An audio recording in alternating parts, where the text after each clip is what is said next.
नमस्कार, मैं दिनेश कुमार एक बार फिर से आपके सामने नया वीडियो लेके आया हूँ। आज हमारा लेसन नंबर 3 जनसंख्या वितरण घनत्व एवं वृद्धि। तो सबसे पहले हम देख लेते हैं कि जनसंख्या है वो क्या होती है। आपको पता है कि जनसंख्या मतलब होता है लोगों का समूह है। तो जनसंख्या क्या होती है कि किसी विशेष क्षेत्र में निवास करने वाले लोगों के समूह को ही क्या कहते हैं, हमें जनसंख्या के नाम से जाना जाता है। और अगर हम विश्व की जनसंख्या की अगर बात करें तो सन 2013 के अनुसार विश्व की जनसंख्या है वो 714 करोड़ है वो है। और वहीं अगर भारत की बात करें, हमारे भारत की, तो वो है 127 करोड़।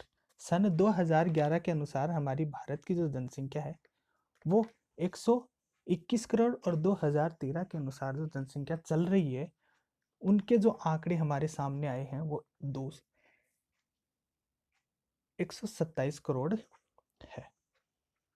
तो अभी ये जनसंख्या का पूर्ण रूप से है वो 2021 में आंकड़े है वो हमारे सामने है, वो पूर्ण रूप से आएंगे। अभी तो क्या है कि जनसंख्या है वो चल रही है। तो जनसंख्या की दृष्टि से हम देख लेते हैं कि सबसे बड़ा देश में सबसे बड़ा या सबसे ज़्यादा है वो जनसंख्या किस देश की है। तो जनसंख्या की दृष्टि से अगर हम देखते हैं तो सबसे ज़्यादा जो जनसंख्या है वो चीन की है, 130 करोड़। और 2013 के अनुसार देखा जाए तो 135 करोड़ जनसंख्या है वो चीन की मानी जाती है। लेकिन ये भी आंकड़े हैं वो स्पष्ट रूप से हमारे सामने 2021 के अंतर्गत है वो आएंगे। और अगर वही हम हमारे भारत की बात करें तो हमारे भारत है वो जनसंख्या की दृष्टि से दूसरा स्थान माना जाता है। 2011 के अनुसार है 121.1 और 2013 के अनुसार है 127 करोड़। लेकिन हम इन जनसंख्या को पूर्ण रूप से वो नहीं मान सकते क्योंकि अभी जो जनगणना है वो होगी और वो जनगणना है हमारे सामने 2020 में हमारे सामने है वो आएंगी।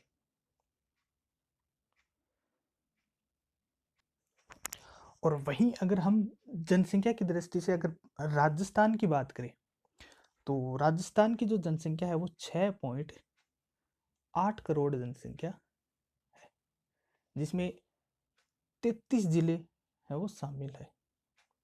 मतलब पूरे राजस्थान की जो जनसंख्या है वो 100 पूरे राजस्थान की जो जनसंख्या है वो 6.8 करोड़ है वो है। अब चलते हैं मानव संसाधन के रूप में। तो मानव भूगोल के अंतर्गत अगर हम अध्ययन करें तो मानव भूगोल के अध्ययन में मानव का एक केंद्र बिंदु है वो माना जाता है। मतलब मानव भूगोल के अंतर्गत मानव को ही केंद्र बिंदु है वो माना जाता है क्योंकि मानव ही अपने प्राकृतिक वातावरण और सांस्कृतिक वातावरणों का उपयोग है वो करता है। मानव अपने आसपास जितने भी या जिस प्रकार से भी उनकी जो सुविधा के अनुसार जो वातावरण पाया जाता है, उनकी जो रहन सहन, उनकी जो संस्कृति या उनमें जो वातावरण पाया जाता है उनका उपयोग है वो मानव है वो करता है, उनसे प्रभावित भी होता है और उनके अंतर्गत वह परिवर्तन भी करता रहता है। तो इस तरीके से मानव हो वातावरण को अनुकूल वो बनाए रखते हैं। फिर भूमि, जल, मिट्टी, खनिज पदार्थ, वनस्पति और जीव जंतु का उपयोग भी मनुष्य है वो करता है। यह सब है वो मनुष्य वातावरण के अंतर्गत ही करता है। इसे वातावरण के अंतर्गत या वातावरण में भूमि का उपयोग करता है, वह वातावरण में रहता है। जल का उपयोग करता है, मिट्टी का भी उपयोग करता है, और खनिज पदार्थ होते हैं कि वे पदार्थ जिनको हम जमीन से खोद कर निकालते हैं वह खनिज कहलाते हैं। ये इसका टॉपिक है, वो आगे आएगा, तो मैं खनिज के बारे में आपको अच्छी तरीके से आगे बता दूंगा। वनस्पति और जंतुओं का उपयोग भी मानव है वो करता है। मानव ही उत्पादन, कृषि, पशुपालन, निर्माण उद्योग, व्यापारिक और परिवहन आदि क्रियाएं है वो करता है। तथा सामाजिक संगठन, राजनीतिक प्रबंध और सांस्कृतिक विकास है वो मानव है वो करता है। ये सब कार्य है मानव अपने वातावरण के अनुरूप ही करता है। मतलब मानव जिस तरीके से वातावरण में रहता है उनको उसी के अनुकूल है वो बना लेते हैं। फिर संयुक्त राष्ट्र संघ ने एक रिपोर्ट जारी की थी 2013 के अंतर्गत। तो उस रिपोर्ट में उन्होंने विश्व की कुल जनसंख्या है वो 714 करोड़ है वो माननी है। ये 2013 के अनुसार है, जो संयुक्त राष्ट्र संघ ने एक रिपोर्ट है वो जारी करता है। ये संयुक्त राष्ट्र संघ है, पूरे देश की जनसंख्या की रिपोर्ट है वो जारी करता है। तो उन्होंने विश्व की जो जनसंख्या बताई थी, उन्होंने 714 करोड़ जनसंख्या है वो बताई थी। फिर सर्वाधिक जनसंख्या वाला महाद्वीप है, जिसके अंतर्गत विश्व की सर्वाधिक जनसंख्या वाला महाद्वीप है वो एशिया को माना जाता है। एशिया को सर्वाधिक जनसंख्या वाला महाद्वीप वो माना जाता है, मतलब एशिया की तरफ है वो है सबसे ज्यादा जनसंख्या है वो निवास है वो करती है, जिसके अंतर्गत विश्व की 60.27% जनसंख्या वो सिर्फ एशिया महाद्वीप के अंतर्गत है वो पाई जाती है। बाकी की जो 39% जनसंख्या है वो 39 पॉइंट कुछ है वो जैसे उत्तरी अमेरिका, दक्षिणी अमेरिका, ये 6 महाद्वीप और बच गए उनके अंतर्गत वो पाई जाती है। तो 60.27% जो जनसंख्या है वो हमारे एशिया महाद्वीप में पाई जाती है। तो जनसंख्या के अंतर्गत देखा जाए तो एशिया महाद्वीप में सबसे ज्यादा जनसंख्या वो पाई जाती है। अफ्रीका एवं यूरोप में क्रमशः अफ्रीका और यूरोप में 15.41%, यह है अफ्रीका में 15.41% जनसंख्या निवास करती है। यूरोप में 10.37% जनसंख्या वो निवास है वो करती है। इसके बाद उत्तरी अमेरिका की अगर जनसंख्या देखा जाए तो उसकी है वो 7.80% या 7.8% जनसंख्या है वो उत्तरी अमेरिका की है। फिर बाद में दक्षिणी अमेरिका की बात की जाए तो दक्षिणी अमेरिका की है वो 5.62% जनसंख्या वो निवास है वो सिर्फ दक्षिणी अमेरिका के अंतर्गत करती है। और ओसानिया की देखा जाए तो उसकी जो जनसंख्या है वो मतलब 1% है वो जनसंख्या है वो मानी जाती है, मतलब 1% से भी कम जनसंख्या है वो ओसानिया की मानी जाती है।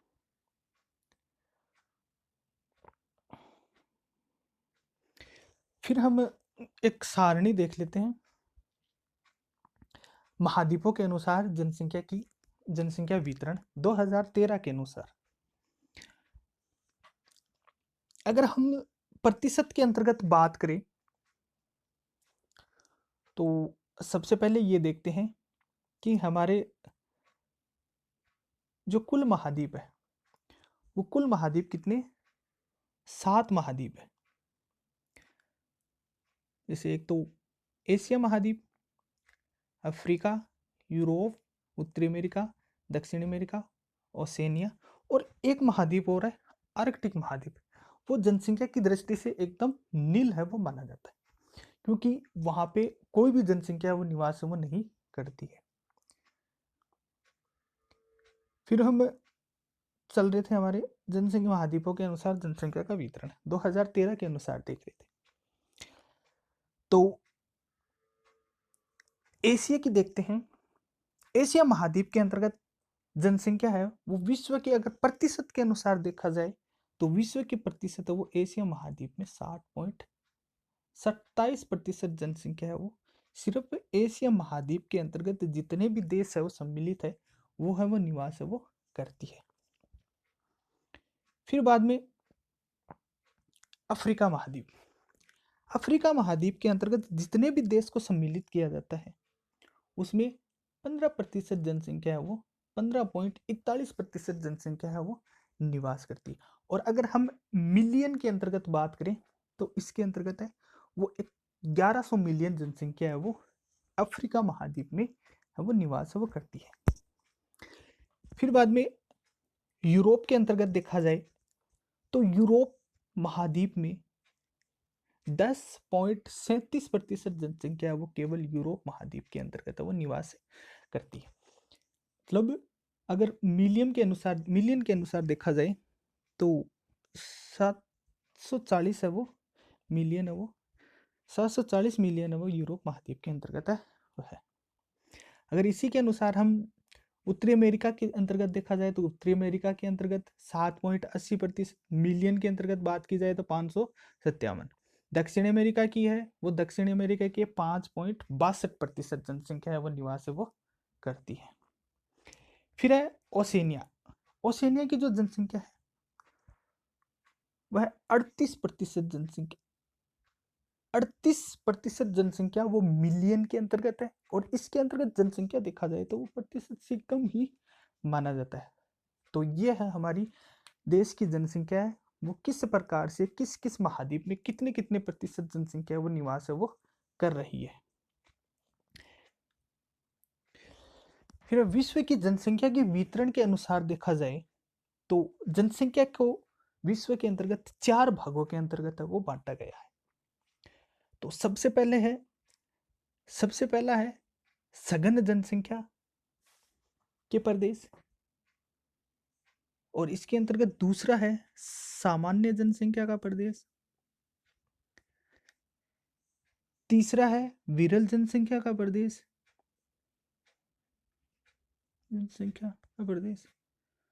चौथा है अति न्यून जनसंख्या प्रदेश अति न्यून। तो इस प्रकार से जनसंख्या वितरण को 4 भागों के अंतर्गत वो दर्शाया गया है। तो सबसे पहले हम देख लेते हैं कि जनसंख्या सघन जनसंख्या वाले प्रदेश।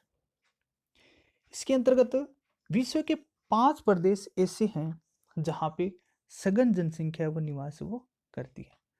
मतलब इनकी जो जनसंख्या है वो पास पास में मतलब इनके जो क्षेत्र है वो पास पास में वो पाए जाते हैं।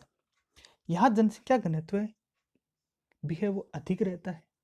इन प्रदेशों में पूर्वी एशिया इन प्रदेशों के अंतर्गत जैसे एशिया के अंतर्गत चीन, जापान, दक्षिणी कोरिया, ताइवान, हांगकांग, दक्षिणी एशिया के समस्त दक्षिणी एशिया के भारत, पाकिस्तान, श्रीलंका, बांग्लादेश व नेपाल आदि संपूर्ण दक्षिणी वाले जितने भी राज्य हैं उनको सम्मिलित वो किया जाता है।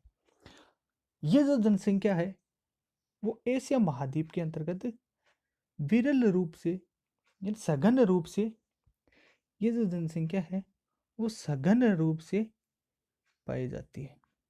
मतलब इन क्षेत्रों के अंतर्गत जो जनसंख्या का जमाव है वो सबसे ज्यादा है वो देखने को मिलता है। फिर जो दूसरा है वह सामान्य जनसंख्या के प्रदेश।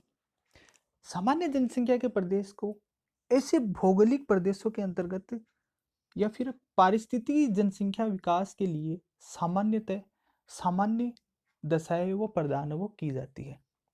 जिसके अंतर्गत यहाँ मानव के अनेक स्थानों पर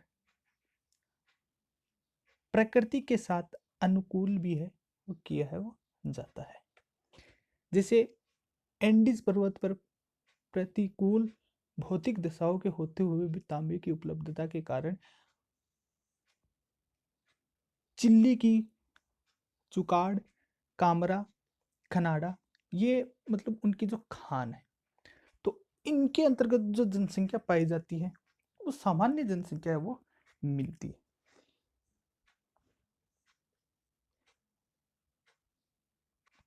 तीसरी जनसंख्या है वो हमारी विरल जनसंख्या के प्रदेश।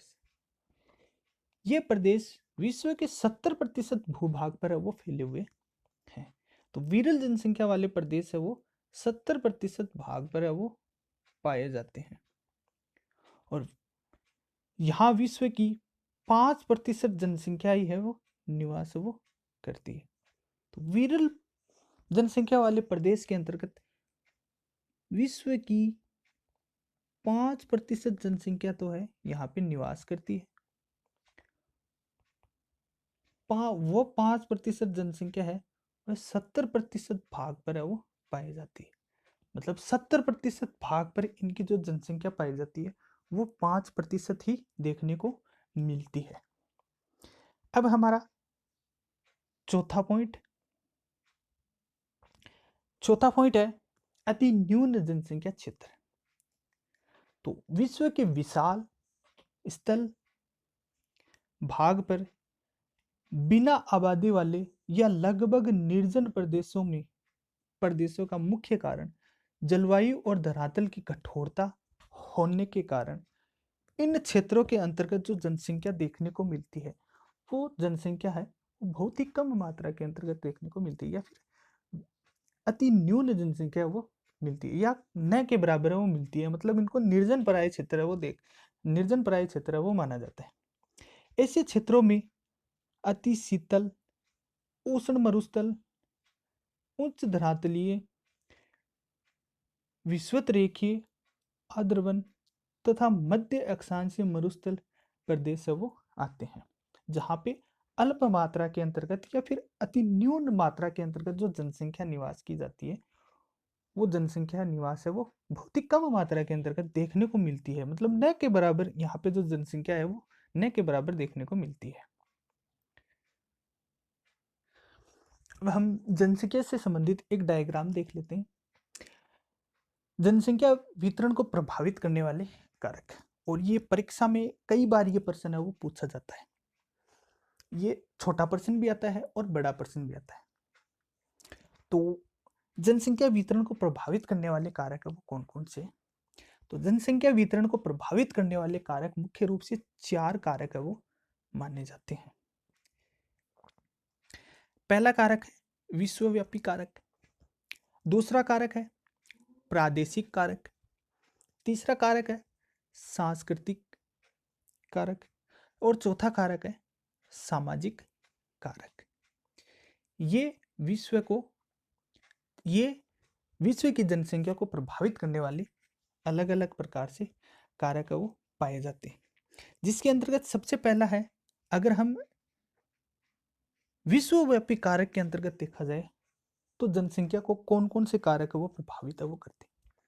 एक तो है अवस्थिति है वो जनसंख्या को प्रभावित करती है, जिसमें अवस्थिति, जलवायु दशा, धरातल, समुद्र तल से ऊंचाई, ये जनसंख्या वितरण को प्रभावित वो करते हैं। दूसरा कारक है प्रादेशिक कारक।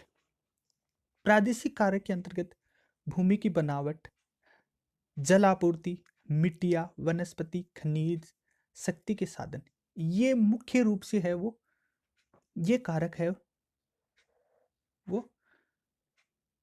प्रादेशिक कारक के अंतर्गत है वो शामिल वो किया जाता है। फिर है तीसरा सांस्कृतिक कारक। सांस्कृतिक कारक के अंतर्गत अगर हम देखा जाए तो जैसे आर्थिक अवस्था, उन्नति का स्तर, राजनीतिक स्थिति, मनोवैज्ञानिक, परिवहन, व्यापार, ये आर्थिक कारक के अंतर्गत है वो सम्मिलित है वो, ये सांस्कृतिक कार्य के अंतर्गत वो सम्मिलित है वो किया जाता है। फिर लास्ट पॉइंट आपका चौथा, सामयिक कारक। सामयिक कारक के अंतर्गत देखा जाए तो मुख्य रूप से ये वातावरण को प्रभावित वो करता है, मतलब ये वातावरण के अनुकूल है वो माना जाता है। फिर है पारस्परिक निर्भरता, धर्म, सामाजिक मान्यताएं, सामाजिक संरचनाएं, ये सब है वो जनसंख्या वितरण को अलग अलग क्षेत्रों के अंतर्गत प्रभावित है वो माना जाता है। मतलब ये है वो जनसंख्या को अलग अलग क्षेत्रों के अंतर्गत फैले हुए हैं या अलग अलग क्षेत्रों में पाए जाते हैं। अब है जनसंख्या का घनत्व। तो जनसंख्या का जो सूत्र होता है, उनके जो घनत्व निकालने का जो सूत्र रहता है, तो उसके अंतर्गत जनसंख्या बट्टे क्षेत्रफल, जनसंख्या बट्टे क्षेत्रफल, ये जनसंख्या का सूत्र निकालने का तरीका है। तो इसके अंतर्गत एक पर्सन दे रखा है जनसंख्या का, कि उदाहरण के लिए एन देश, मतलब एन के द्वारा है वो किसी भी देश को मान लो या भारत को मान लो, एन प्रदेश का क्षेत्रफल 100 वर्ग किलोमीटर के अंतर्गत वो देखने को मिलता है। मतलब किसी प्रदेश का जो क्षेत्रफल है वो 100 किलोमीटर है और जनसंख्या है वो वहां पे 1,50,000 है वो निवास करती है, या 1,50,000 जनसंख्या है वो वहां पे मिलती है। तो जनसंख्या का घनत्व है किस प्रकार से वो निकाला जाएगा। तो इसका जनसंख्या घनत्व सूत्र निकालने के लिए सबसे पहले हमको चाहिए जनसंख्या बट्टी क्षेत्रफल। तो हमारी जो जनसंख्या है वो कितनी है, मतलब एन प्रदेश का क्षेत्रफल तो कितना है, क्षेत्रफल है वो 100 वर्ग किलोमीटर है, और उस क्षेत्रफल के अंतर्गत जो जनसंख्या निवास करती है वो 1,50,000। तो 1,50,000 के अंतर्गत हम 100 का भाग देंगे, तो हमारी जो उस क्षेत्र का जो घनत्व मिलेगा वो 1500 वर्ग किलोमीटर देखने को मिलता है।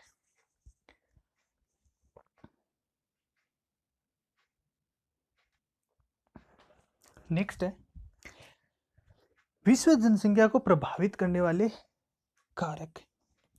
तो विश्व जनसंख्या को प्रभावित करने वाले कारकों के अंतर्गत हम सबसे पहले लेते हैं भौतिक प्रदेश। तो भौतिक प्रदेश के अंतर्गत सबसे पहले स्थिति, ये परीक्षा की दृष्टि से आपके लिए बहुत ही महत्वपूर्ण प्रश्न है वो बन सकता है। मतलब ये परीक्षा के अंतर्गत पूछा जाता है ये प्रश्न कि विश्व में की जनसंख्या वितरण को प्रभावित करने वाले कारकों का वर्णन कीजिए। तो सबसे पहले भौतिक कारक के अंतर्गत देखते हैं स्थिति। जनसंख्या वितरण पर विश्व के विभिन्न क्षेत्र की स्थिति का महत्वपूर्ण प्रभाव वो देखने को मिलता है। मतलब किसी भी देश के लिए जनसंख्या का प्रभाव पड़ता है। विश्व की अधिकांश जनसंख्या, मतलब कुछ या सबसे ज्यादा भी नहीं कह सकते और कुछ भी नहीं करते, मतलब अधिकांश जो जनसंख्या है वो अधिकांश जनसंख्या वो शीतोष्ण कटिबंधीय क्षेत्र के अंतर्गत वो निवास वो करती है, शीतोष्ण कटिबंधीय क्षेत्र में निवास वो करती है।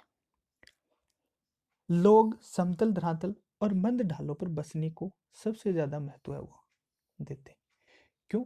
क्योंकि वहां पे कृषि है वो आसानी से की जा सके और उनको वातावरण की भी कोई दिक्कत है वो नहीं हो। पर्वतीय और पहाड़ी क्षेत्र परिवहन के विकास के लिए बाधक वो होते हैं, क्योंकि जो जनसंख्या पर्वतों की ओर जो बसी हुई है उनके आने जाने के लिए भी उनको बाधा है वो डालती है,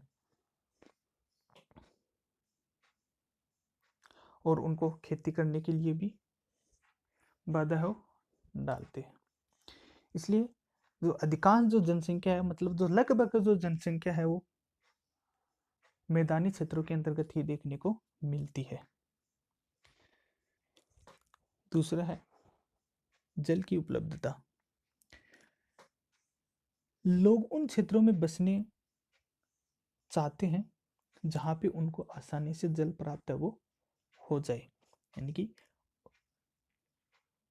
जनसंख्या का सर्वाधिक संकेंद्रण उन क्षेत्रों के अंतर्गत मिलता है जहाँ पे उनको जल है वो आसानी से उपलब्ध है वो हो सके, या उनको जल है वो की उपलब्धि है वो होती है। यही कारण है कि विश्व की महान नदी घाट या विश्व के सबसे सघन बसे हुए क्षेत्र है वो माने जाते हैं। तीसरा है जलवायु।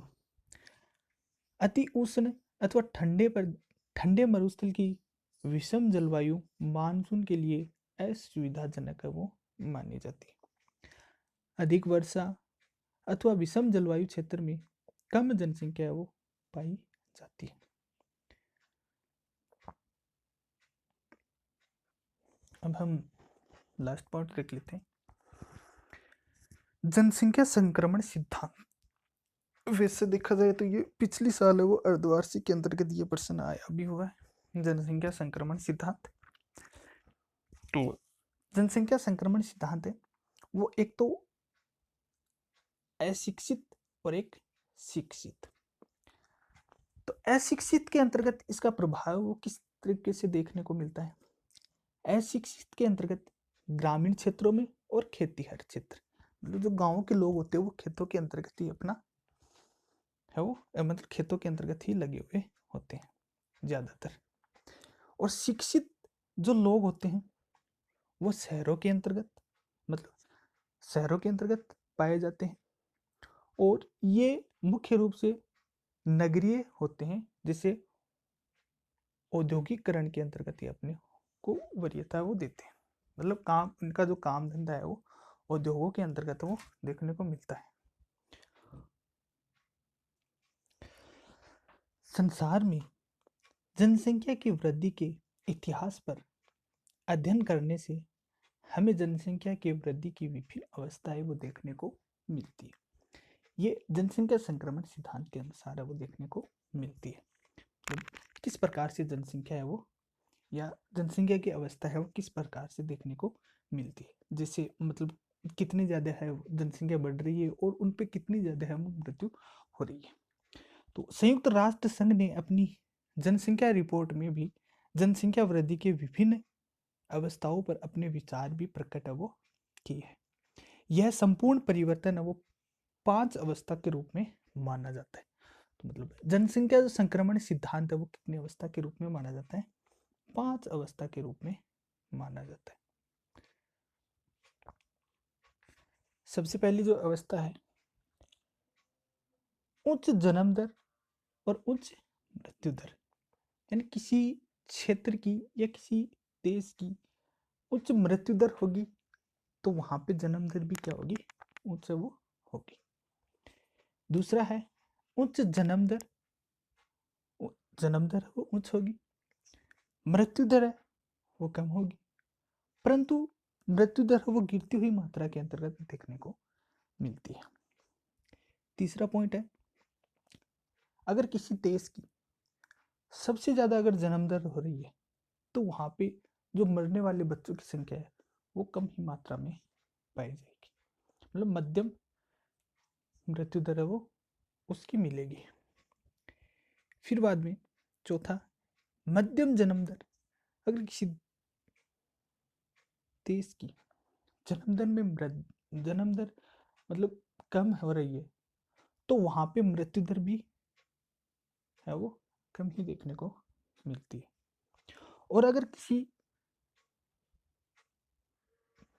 क्षेत्र में निम्न जन्म दर या निम्न मृत्यु दर पाई जाती है तो वहाँ पे जन्म दर भी निम्न होगी और मृत्यु दर भी निम्न होगी। ये जनसंख्या संक्रमण सिद्धांत के अनुसार हमको देखने को ये मिलती जन जनांगीय संक्रमण सिद्धांत के अनुसार देखने को मिलती है। ये उस देश की पोषण घनत्व पर निर्भर करता है कि उन व्यक्तियों को किस तरीके से पोषण घनत्व है वो मिल रहा है। अब थोड़ा सा हम विश्व की जनसंख्या देख लेते कि विश्व की जनसंख्या वो किस किस प्रकार से बढ़ी है। तो सबसे पहले हम 2000 के अनुसार के देखते हैं। 2000 के अनुसार देखते हैं तो हमारी जो विश्व की जो जनसंख्या है वो 610 करोड़ के लगभग वो बढ़ी थी। वहीं अगर हम 2010 के अनुसार देखा जाए, 2010 में हमारी जो जनसंख्या है वो 750 करोड़ है, 710 करोड़ है वो मानी जाती है। 2013 के अनुसार अगर देखा जाए विश्व की जनसंख्या, तो 2013 के अनुसार विश्व की जनसंख्या वो 714 करोड़ है वो मानी जाती है। और वहीं 2015 के अनुसार देखा जाए, लेकिन हम जो आंकड़े ले रहे हैं वो 2013 के अनुसार है वो विश्व की जनसंख्या वो लेते हैं। 2025 के अनुसार अगर देखी जाए तो जनसंख्या वो 781 करोड़ जनसंख्या है वो हो जाएगी 2025 में। ये अनुमान है वो लगाया जाता है। फिर बाद में 2050 के अनुसार अगर विश्व की जनसंख्या देखी जाए तो 903 करोड़ होने की संभावना है वो मानी जाती है। ये अनुमान है वो जनसंख्या वितरण के अनुसार ये अनुमान है वो लगाया जाता है।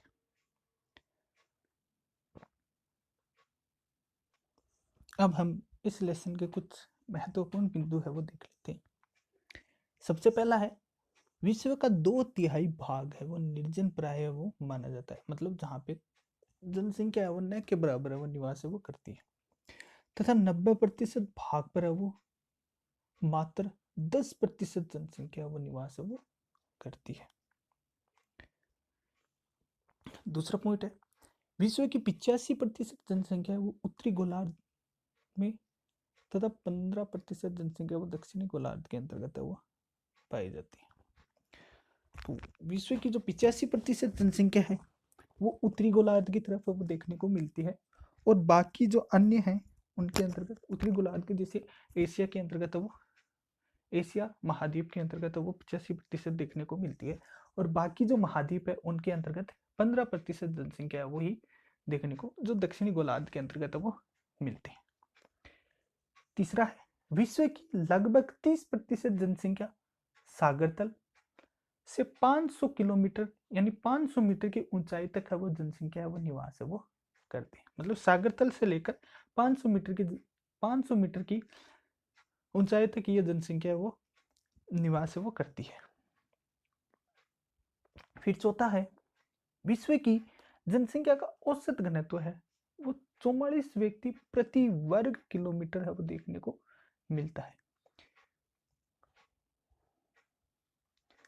तो विश्व की औसत घनत्व है, विश्व की जनसंख्या का औसत घनत्व मतलब किसी भी क्षेत्रफल के अनुसार देखा जाए तो उनका जो घनत्व है वो 44 व्यक्ति है वो प्रति वर्ग किलोमीटर क्षेत्र के अंतर्गत वो देखने को मिलता है। ये 1 किलोमीटर क्षेत्र के दायरे के अंतर्गत है वो आते हैं।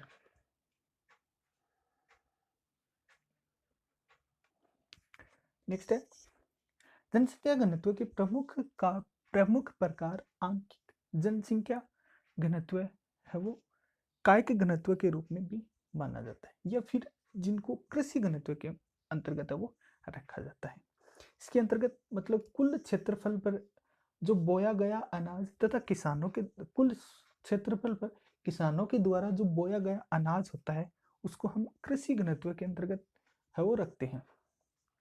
फिर है नेक्स्ट एशिया महाद्वीप में विश्व की लगभग 60% मतलब 60.3% जनसंख्या है वो सिर्फ एशिया महाद्वीप के अंतर्गत वो निवास है वो करती है।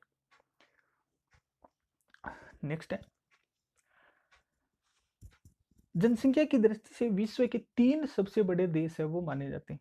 सबसे पहला है चीन की जनसंख्या जिसके अंतर्गत तो चीन की जो जनसंख्या है वो 130 करोड़ के लगभग है वो है। दूसरा हमारा भारत है, वो 127 करोड़ के लगभग है, वो भारत की जनसंख्या है वो पाई जाती है। और तीसरा है संयुक्त राज्य अमेरिका। तो संयुक्त राज्य अमेरिका की है वो 316 मिलियन जनसंख्या वो देखने को मिलती है। नेक्स्ट है सन 1650 में विश्व की जनसंख्या लगभग वो 55 करोड़ सिर्फ थी। तो विश्व की जनसंख्या वो 1650 के अंतर्गत देखा जाए तो सिर्फ 55 करोड़ जनसंख्या है वो हमारे विश्व की थी। लेकिन वर्तमान फिर बाद में 1780 के अंतर्गत देखा जाए तो विश्व की जो जनसंख्या थी वो 80 करोड़ थी। और अगर वर्तमान के अंतर्गत देखा जाए तो विश्व की जनसंख्या थी वो 714 करोड़ है वो के लगभग है वो मानी जाती है। मतलब 714 करोड़ जनसंख्या वो विश्व की वर्तमान में है। तो इसी ये विश्व की जनसंख्या है, विश्व की जनसंख्या है वो 2 गुना होने से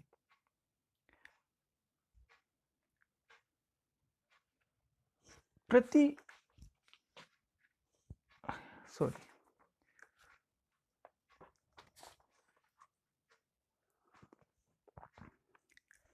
नेक्स्ट है विश्व की जनसंख्या 2 गुना होने तथा प्रति अरब जनसंख्या बढ़ने की अवधि में निरंतर गिरावट वो आती रहती है। ये जनसंख्या के अंतर्गत वो देखने को मिलता है। तो अगर आपको वीडियो पसंद आया हो तो अगर वीडियो अच्छा लगा तो एक बार लाइक और सब्सक्राइब जरूर कीजिएगा। मिलते हैं हम नेक्स्ट वीडियो में, तब तक के लिए धन्यवाद।